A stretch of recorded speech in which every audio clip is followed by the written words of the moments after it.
Thank you for joining us today to dig a little deeper into how federal regulations relate to Advance Colorado's broadband projects. We want you, at the end of this training, to have an idea of the possible pitfalls for your agency as you begin managing federally funded projects. Depending on your individual project, there will be additional requirements that apply to your work. This is only one small piece of the larger compliance picture. This presentation is part of the Compliance Resource Library and applies to most federal grants. For additional information on federal regulations and to review the Compliance Resource Library, please visit broadband.colorado.gov/advance.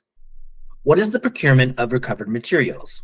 This regulation applies to government entities and their contractors and states that for purchases of single items over $10,000, the items must be procured with the highest percentage of recovered materials practicable.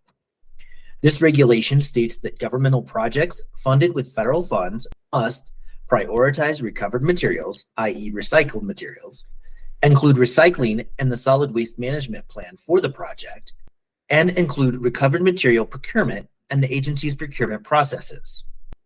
There are a few items that may be used in a fiber project, such as hydro seeding, plastic barrier fencing, traffic diverters, flowable fill, hydraulic fluids, oils, pallets, non-pressure pipe, signage to identify buried utilities, tires for used vehicles, and machinery that may be subject to this regulation. So, does the regulation to procure recovered materials apply to my project? If you are a government entity, it applies to SLFRF and BEAD funding. If you are a nonprofit, for-profit, etc., no. If you are a nonprofit, for-profit, co-op, etc., no. There are some cases in which you might not purchase recovered materials.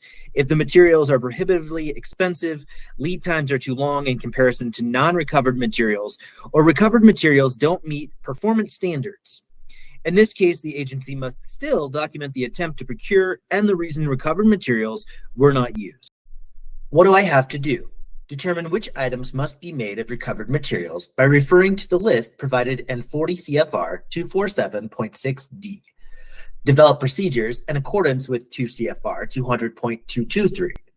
Require vendors to do the following. Estimate the percentage of total materials that will be recovered materials. Certify in writing the percentage of recovered materials used in the performance of the contract. Thank you for your time today and your commitment to learning more about the compliance requirements around the Advance Colorado broadband programs. Please reach out to us with any questions at advance_cbo@state.co.us.